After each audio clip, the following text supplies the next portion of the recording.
29 November रोजी कोर्टाने दिलेल्या आदेशानुसार महाराष्ट्रातील 20हून अधिक नगर परिषद आणि काही नगरपंचायतीच्या निवडणुकांना स्थगिती भेटली. 2 डिसेंबरला होऊ घातलेल्या निवडणुका आता 20 डिसेंबरला होणार आहेत आणि 21 तारखेला मतमोजणी होणार आहे. त्याचा जो काही पुढील सुधारित निवडणूक कार्यक्रम आहे हा 10 तारखेपासून म्हणजे 10 डिसेंबरपासून सुरू होणार आहे. मात्र आता या वाशिम नगर परिषदेसाठी जे निवडणुकीच्या रिंगणामध्ये उमेदवार आहेत नगराध्यक्षपदासाठी किंवा मग नगरसेवक पदासाठी, ते आता आपला नामांकन अर्ज मागे घेतात का हे पाहणं आता आपल्याला महत्त्वाचं ठरणार आहे. एकंदरीत 8 उमेदवार हे नगराध्यक्षपदाच्या उमेदवारासाठी निवडणुकीच्या रिंगणामध्ये उभे आहेत. त्यापैकी एक म्हणजे यापूर्वी 8 वेळा निवडणूक लढवलेले राजूभाऊ धोंगडे आणि 9व्यांदा ते पुन्हा एकदा वाशिम नगर परिषदेसाठी नगराध्यक्ष म्हणून अपक्ष तुम्ही निवडणूक अर्ज भरलेला आहे. असे राजूभाऊ धोंगडे आपल्यासोबत आहेत. हटो हटो म्हणून त्यांची एक ओळख आहे. हटो हटो त्यांना का म्हणतात ही देखील आपण माहिती करून घेणार आहोत. राजूभाऊ, 8 वेळा तुम्ही नामांकन अर्ज दाखल केला विविध पदासाठी, नगराध्यक्ष असतील किंवा मग नगरसेवक असतील. 9व्यांदा देखील तुम्ही आता निवडणुकीच्या मैदानात उभे आहात. मागे रोकटोक कार्यक्रम झाला, त्या कार्यक्रमात तुम्हाला त्यांनी विचारला होता की 8 वेळा तुम्ही पडलेत, 9व्यांदा देखील पडायचं आहे का? मी पडायसाठी नाही आहे. लोकांच्या समस्या आहेत, जे समस्या इतक्या भयानक येतात की वाशिम शहर म्हणजे नसल्यासारखं आहे, म्हणजे खेड्यात आल्यासारखं वाटते वाशिमात आलो म्हणजे. सत्य सत्य. आणि तुम्ही कुठेही जा, जर उडान पुलावर आले तर वाशिम दिसत नाही आहे तिथून, की वाशिममध्ये आलो की आपण कोण्या खेड्यात गेलो. तिथं लाईटाची व्यवस्था नाही आहे.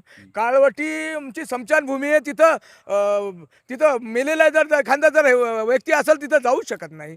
आणि काय समस्या आहे तिथे? तिथली म्हणजे ती रस्ते नाहीत, तिथं जायला जागा नाही आहे. तिकडं सगळं म्हणजे भयानक परिस्थिती झालेली आहे, म्हणजे जाता येत नाही. सगळे ढोरं वासरं म्हणजे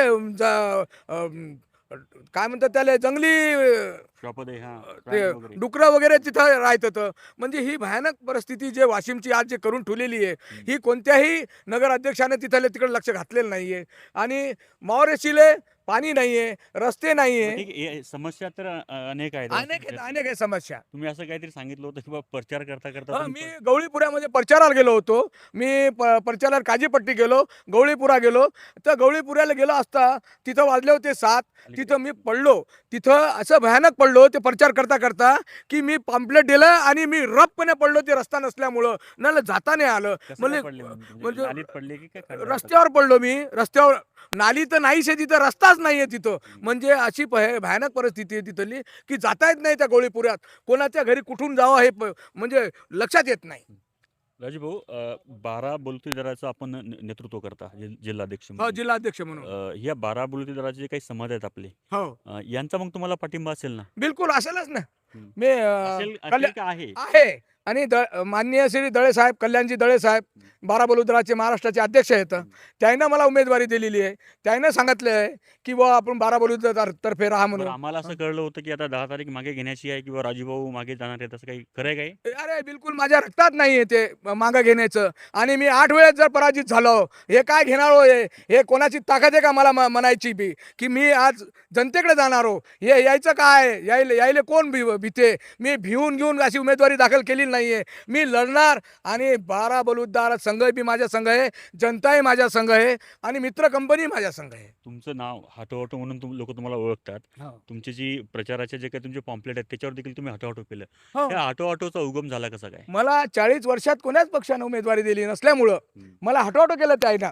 आज मी त्यालाच हटोहटो करायसाठी ते मैदानात उतरले. तुम्हाला स्थान दिलं नाही म्हणजे हटोहटो केलं? हो, मला स्थान दिलं नाही, त्यानं स्थान नाही दिलं नाही, नगरसेवकाचं तिकीटही दिलं नाही. कोणत्याच पक्षानं मला काही सहकार्याची भूमिका ठेवली नाही त्यानं. आणि तुमची संख्या किती आहे इथून सुरुवात करतात ते. माझी संख्या मी दाखवणार हो. येत्या इलेक्शनमध्ये मी नगराध्यक्ष पदासाठी उमेदवारी दाखल केलेली आहे. ते नंतर वेळेला काळच सांगाल तुम्हाला की कोण जितणार कोण हारणार, याचा परिस्थिती जनतेनं ठरवून दिलेलं आहे की बुवा एकदा राजू धोंगडेला उमेदवारी दे. राजूभाऊचं स्ट्रॉंग फॅक्टर काय या निवडणुकीमध्ये? माझं रांग पॅटर्न म्हणजे भयानक परिस्थिती सांगितलं ना तुम्हाला की बा नाही त्या झाल्या शहराच्या समस्या. हा, पण असं तुम्ही असं काही तुमचं विजन आहे का मग? विजन माझं काहीच नाही. मला काही ठेकेदारी करायची नाहीये तिथं. म्हणजे बाकी सगळे ठेकेदारी करतात का? हो, ठेकेदारीच येत नाही इथं. ठेकेदाराशिवाय दुसरं कोण आहे? ठेकेदारीसाठी भानगडी येत आहे, सगळे झालेलं आहे. हा, इथं टेम्पल गार्डन असून नसल्यासारखं आहे. पावसाळ्यात झालं.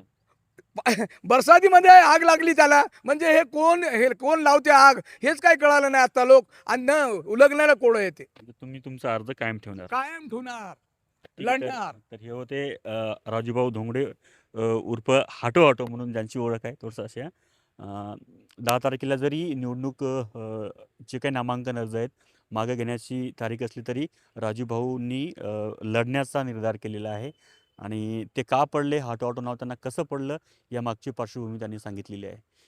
नगर परिषदेच्या विविध घडामोडीवर आमचं बारीक लक्ष असणारच आहे. तुम्ही कुठेही जाऊ नका, पाहत राहा वत्स गुलमला आपली संस्कृती आपला वसा.